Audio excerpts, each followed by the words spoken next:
you might want to think twice about going for a flight, on holiday this year or next year, whenever you so wish. You might be a bit concerned that some of the pilots, I don't know what's going on. I can't think what's happening for pilots at the moment, but they do seem to be collapsing somewhat. Either, just before they get into the cockpit or during the flight or at any point. They seem to be having struck down and just snuffing it or getting extremely ill. And I can't think what could possibly be happening. Now, I know, of course, there's the old thing that the WEF, isn't it? The World Economic Forum, the think tank with those unelected bunch of people who think they run the world. The power that were, as it were, those that think they're in charge. I know they want to bring out a thing in which in the future you won't be able to fly. And I can't think that they're connected with this concept that these pilots are having a lot of problems. But I was sent this, and it's rather worrying, isn't it? Have a look at this. I can't think what's going on. Sudden death and incapacitations among pilots. This is from the White Rose, and I'll leave the link in the description. But just have a look at this. This is quite bizarre.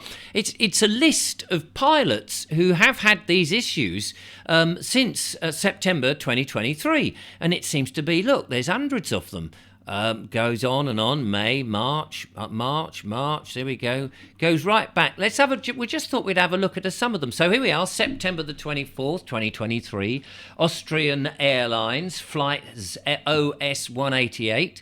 And this is from Stuttgart to Vienna. The captain became incapacitated and the first officer took control of the aircraft. Slightly worrying if you're flying somewhere at 30,000 feet and all of a sudden, you're going through a bit of turbulence. Oh, blimey, what was that? Oh, no, it's all right. It's not turbulence. The captain's just collapsed. He's been incapacitated.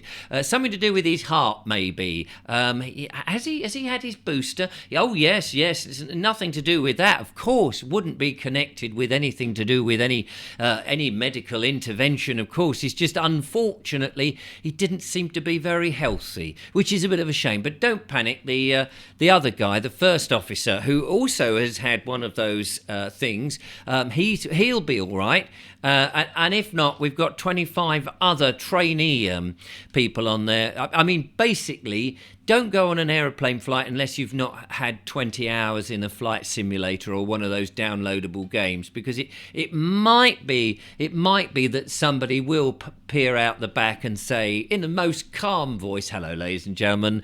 Is anybody here able to fly a plane? Anybody done a little bit of flight simulator? Can anybody flap their arms rather rapidly? Only a couple of the pilots have just conked out and we're incapacitated."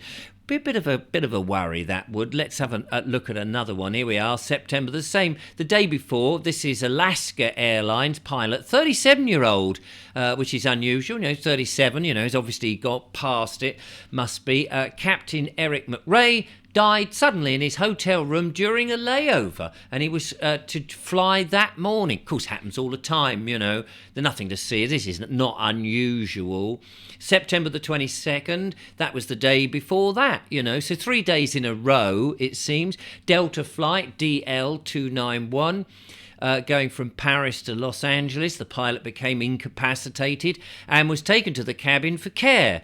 The plane was diverted to Minneapolis and the pilot was taken to hospital. We're not told what happened to him after that and whether he's now flying. He's only 37. My chair seems to I've got one of those chairs, that seems to have... I think it's had its own medical intervention and is a little bit decapacitated. I hope the pilots are not decapitated. That would, of course, be even more worrying. But let's go on and have another look at another one. So let's swing by into August. Here we go. This is August. Let's have a look and see what was going on in August. The 27th. This is Air Canada flight. And it's Vancouver to Ottawa, and one of the pilots fell ill and became incapacitated 50 minutes before landing. That's a bit of a worry, isn't it? Hello there, this is your pilot speaking. We are flying in from Vancouver to Ottawa, and we will be landing in approximately 50 minutes. Now, if you would just make sure that you have... Oh, excuse me, I've... beep.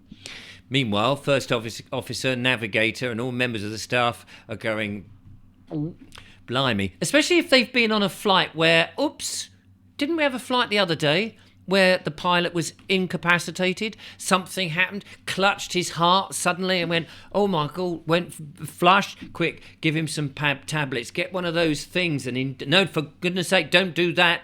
That might be what started it off in the first. Oh, yes, better be careful. Can anyone else fly? Well, I think, you can imagine the rest of the cabin staff are definitely taking flying lessons just in case. Or maybe they're just looking in the back of the newspapers for, I don't know, courier driver jobs or something a little bit more safe, or something a bit on the ground in which they are less likely to have accidents. Because, I mean, it's an accident up there in the sky, so a couple of miles up into the atmosphere, a little bit more dodgy than if you're driving a milk float.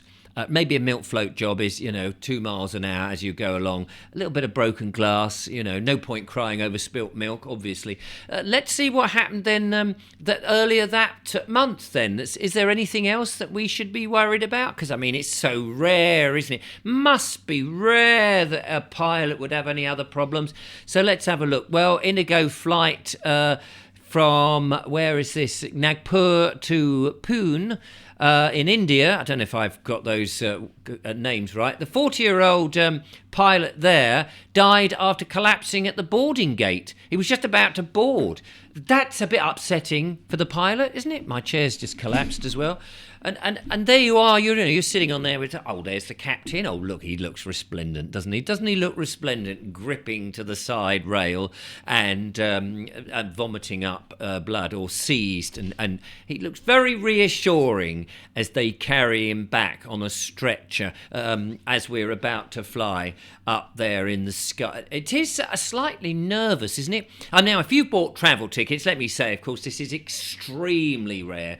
Normally, in a normal sort of circumstances, you would perhaps see one or two of these in a decade or what have you, But since 2021, I can't think what happened in 2021. Can you?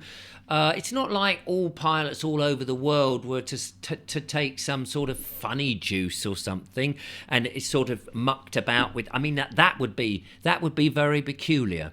Although I wonder if, and I reported on this on the other day, the King, flying over to COP28. I wonder if his aeroplane pilots taking him there I wonder whether they've had some funny juice or not, or whether there's a restriction, on those pilots. Because let's face it, our betters, the powers that think they're better than us, surely they would make sure that their pilots are fully jacked up with all the stuff they need to be jacked up with.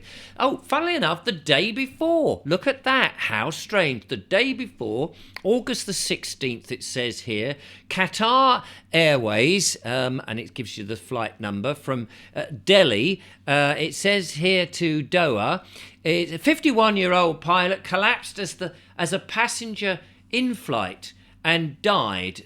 So in other words, he wasn't actually at the wheel or anything, but he was just coming back in flight. There we are, as a passenger, dressed up as an ordinary passenger, so you wouldn't recognise him, with his captain's hat on and blood gurgling in his throat. He died as the plane was diverted to Dubai. And then only a couple of days before that, it seems, from Miami to Santiago in Chile, 2 hours into the flight of an 8-hour flight, 56, still quite young, Captain Ivan had enough, collapsed and died in the lavatory. So a very, very nice place to die. I can imagine if you needed to go immediately after he's just died in there, fell down the U-bend, and he's been ejected into air flight. I mean, it's dreadful, isn't it? I mean, it is somewhat worrying. Maybe go by bus would be the answer. There's something weird going on, don't you think? I mean, even if you're not one of those who've got conspiracy theorists and think that there was anything wrong with having some funny juice put into your arm and it's sort of maybe affecting you, I don't know. There's something weird going on, isn't it? Doesn't that just make you a bit nervous? Because it does me.